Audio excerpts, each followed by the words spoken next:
Hi viewers, welcome to our channel. ప్రస్తుతం మనతో పాటు senior journalist Damu Balas sir వారితో మాట్లాడారు.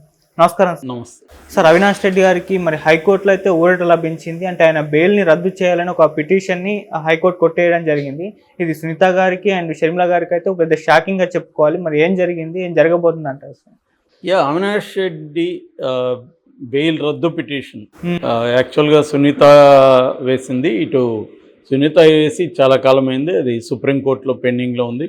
దాని మీద నిజానికి సునీతను వెనకడిగేసినట్టుగా మనకు కనబడింది. ఎందుకంటే వాళ్ళ అడ్వకేట్ ఆయన సిద్ధార్థ లుద్రా, నేను చంద్రబాబు దీంట్లో బిజీగా ఉన్నానని ఆయనే వెళ్ళలేదు. లేకపోతే ఆమె ఎప్పుడో వేసింది 6 నెలలకు ముందే రద్దు ఇమీడియట్గా. ఇక్కడ బెయిలు హైకోర్టు ఇవ్వగానే ఆమె సుప్రీంకోర్టుకి వెళ్ళిపోయింది రద్దు చేయమని. దాని తర్వాత సుప్రీంకోర్టు సిబిఐని కౌంటర్ వేయమనింది. సిబిఐ కూడా కౌంటర్ వేశారు.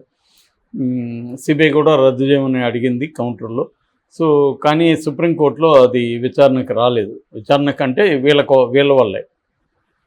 అయితే ఇప్పుడు ఏం జరిగిందంటే ఒక సంచలనాత్మకమైన పరిణామం ఈరోజు చోటు చేసుకుంది హైకోర్టులో. అదేంటంటే ఈయన అవినాష్ రెడ్డి బెయిల్ని రద్దు చేయమని, తన వల్ల అవినాష్ రెడ్డి వల్ల తనకు ప్రాణాపాయం ఉందని దస్తగిరి ఒక రద్దు పిటిషన్ వేశాడు. అవినాష్ రెడ్డి బెయిల్ రద్దు చేయమని దస్తగిరి కోర్టులో పిటిషన్ వేశాడు. దస్తగిరి తరపున ఇప్పుడు కొత్తగా దస్తగిరికి ప్రమోషన్ వచ్చింది రాజకీయ నాయకుడుగా. సో హంతకుడు బికమ్స్ పొలిటీషియన్. సో రేపొద్దున ఆయన ఇంకా గ్రో అయ్యే అవకాశం ఉంది రాజకీయాల్లో కూడా. సో మొత్తానికి అతని తరపున జై భీమరావు పార్టీ పెట్టిన జడ శ్రవణ్ కుమార్ అడ్వకేటు, ఇంతకుముందు ఆయన జడ్జిగా కూడా పనిచేస్తారు. సో ఆయన హైకోర్టులో పిటిషన్ వేస్తాడు. అయితే అది ఈరోజు తీర్పు ఉంది. ఈరోజు ఇందాక తీర్పు వచ్చింది. ఆ తీర్పు ఏంటంటే ఆ పిటిషన్ని కొట్టేస్తాను, ఈయన బెయిల్ రద్దు చేయాల్సిన అవసరం ఏం కనబడట్లేదు. ఆల్రెడీ దస్తగిరికి 5+ నుంచి 10+కి పెంచారు కూడా సెక్యూరిటీ. 10 మంది ఇప్పుడు 24 అవర్స్ అతని కాపాడుతుంటారు. రెండోది, ఎటువంటి కాంక్రీట్ ప్రూఫ్ లేదు. వాళ్ళ దస్తగిరి ఏమన్నా అంటే మా నాన్న మీద అటాక్ చేశారు, నాకు థ్రెట్స్ ఉన్నాయి, జైల్లో కూడా దేవిరెడ్డి శివశంకర్ కొడుకు డాక్టర్ సిద్ధార్థ వచ్చి బెదిరించాడు, ఇవన్నీ చెప్పాడు. కానీ దాన్ని కొరాబరేట్ చేసే ఎవిడెన్సెస్ ఏమి లేవు. ఇప్పుడు వాళ్ళ నాన్న మీద అటాక్ చేసింది అబద్ధం అని సాక్షి రాసింది. వాళ్ళ నాన్నకు ఒక యాక్సిడెంట్ జరిగిందని వాళ్ళతో కూడా సాక్షి ఇంటర్వ్యూ చేసింది.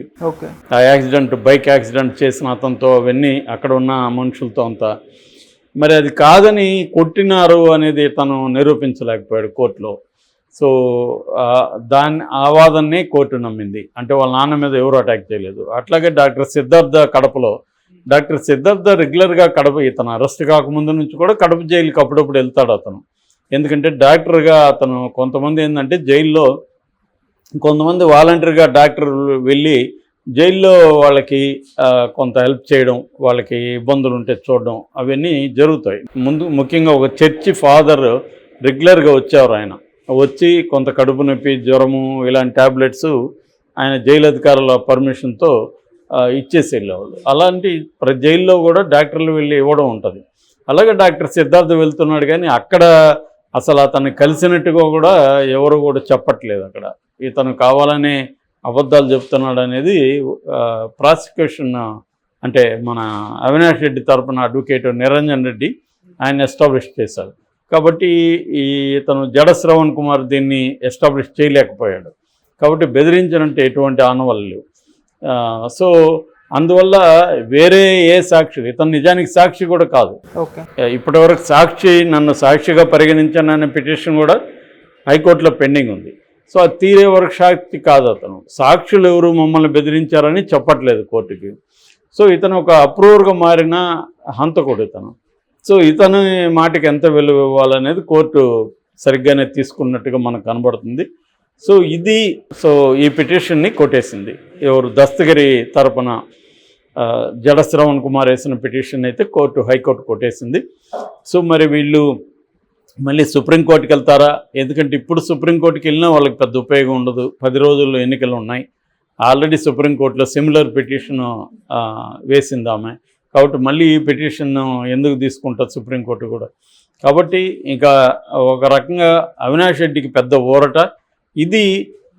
ఇటుపక్క సునీతారెడ్డికి షర్మిలారెడ్డికి ఒక షాక్ అనే చెప్పాలి. వాళ్ళు ఏంటంటే హైకోర్టు కాదు, కడప డిస్ట్రిక్ట్ కోర్టు ఒక తీర్పు ఇచ్చింది, ఆదేశం ఇచ్చింది. అదేంటంటే వివేకానంద రెడ్డి హత్యను ఎన్నికల వరకు ఎవరు కూడా మాట్లాడద్దంది హత్య గురించని.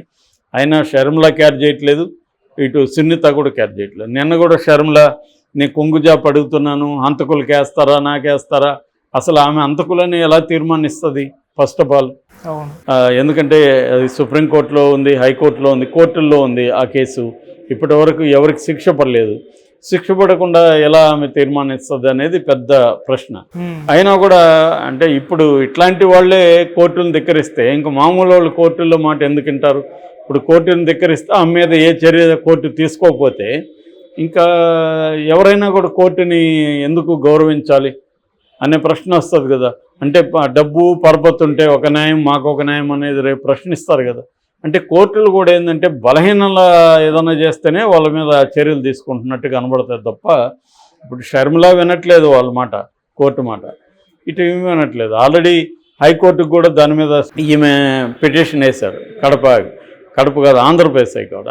అదేమో విచిత్రం ఏంటంటే మేము తీసుకోమని 2 బెంచ్లు ఇప్పుడు ఆ కేసుని తీసుకోలేదు. అదొక విచిత్రం. ఇంకెప్పుడు వాళ్ళది తెలియదు. సో దానికోసం ధైర్యంతో వాళ్ళు హైకోర్టులో మేము వేసాం కదా, అక్కడ ఎట్లాగో తేలలేదు, జిల్లా కోర్టు మా మీద ఏం చర్య తీసుకుంటుంది అనే ధైర్యంతో ఇటు షర్మిల మాట్లాడుతూనే ఉంది, సునీత కూడా మాట్లాడుతూనే ఉన్నారు. అక్కడ అందరూ వివేకానంద రెడ్డి హత్య గురించి మాట్లాడిన వాళ్ళు లేరు, అందరూ మాట్లాడుతున్నారు, ప్రతిపక్షాలందరూ. సో ఈ కాంటెక్స్ట్లో అవినాష్ రెడ్డి కానీ బెయిల్ రద్దు అయింటే మాత్రం అది పెద్ద ఎత్తున వైసీపీకి నష్టమైండేది. సునీత, షర్మిల దాన్ని బలంగా తీసుకెళ్ళగలిగేవాళ్ళు, కానీ అది జరగలేదు. కాబట్టి అవినాష్ రెడ్డికి పెద్ద ఊరట, ఈవెన్ వైసీపీకి కూడా అది పెద్ద ఊరట అని చెప్పచ్చు అన్నమాట. అయితే ఈ కేసులో ఓవరాల్గా ఇప్పటివరకు టోటల్గా 8 మంది మీద కేసు ఉంది. 8 మందిలో దస్తగిరి 4వ వాడు. దస్తగిరి ఎలాగ బయట ఉన్నాడు, మిగతా 7 మంది అనుకుంటే 7 మందిలో 5 మంది జైల్లో మొన్నటి వరకు ఉన్నాడు. యాక్చువల్గా 6 మంది జైల్లో ఉన్నారు. భాస్కర్ రెడ్డికి బెయిల్ వచ్చేసింది. A1 ఎర్రగంగిరెడ్డి జైల్లో ఉన్నాడు, A2 సునీల్ యాదవ్ జైల్లో ఉన్నాడు, A3 ఉమాశంకర్ రెడ్డి జైల్లో ఉన్నాడు, A4 ఎట్లాగా అతను, A5 ఉదయ్ కుమార్ రెడ్డి, గజ్జల ఉదయ్ కుమార్ రెడ్డి జైల్లో ఉన్నాడు, A6 భాస్కర్ రెడ్డి బయటకు వచ్చాడు.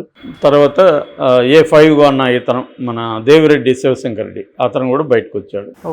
సో ఇప్పుడు అక్కడ జైల్లో ఉండేది ఇద్దరే, సునీల్ యాదవ్ అండ్ ఉదయ్ కుమార్ రెడ్డి. మిగతా అందరికి కూడా బెయిల్ వచ్చింది. సో భాస్కర్ రెడ్డికి బెయిల్ వచ్చింది, తర్వాత ఉమాశంకర్ రెడ్డికి వచ్చింది, తర్వాత ఇతను మన దేవిరెడ్డి శివశంకర్ రెడ్డికి కూడా బెయిల్ వచ్చేసింది. సో ఇప్పుడు ఇద్దరు మాత్రం ఉన్నారు, వాళ్ళిద్దరికి బెయిల్ రాలేదు. తర్వాత ఎర్రగంగిరెడ్డి కూడా ఉన్నాడు, ముగ్గురికి రాలేదు బెయిల్. సో ముగ్గురు జైల్లోనే ఉన్నారు, మిగతా ముగ్గురికి బెయిల్ వచ్చింది.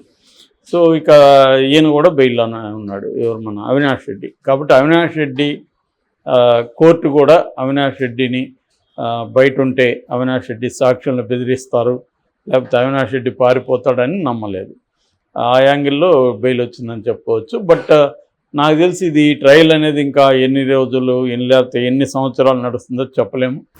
ఏదేమైనా ఇది పెద్ద ఎఫెక్ట్ అయితే ఆంధ్రప్రదేశ్ ఎన్నికల్లో వివేకానంద రెడ్డి హత్య అనేది పెద్ద ఎఫెక్ట్ ఈసారి అయితే చూపించకపోవచ్చు. ఈవెన్ కడపలో కూడా చూపించే అవకాశం లేదు. ఎందుకంటే కడపలో ఆ ఏరియాలో సర్వే చేసిన వాళ్ళందరూ కూడా అవినాష్ రెడ్డి గెలుస్తాడని, అటు పులివెందులో జగన్ ఖచ్చితంగా గెలుస్తాడని చెప్తున్నారు.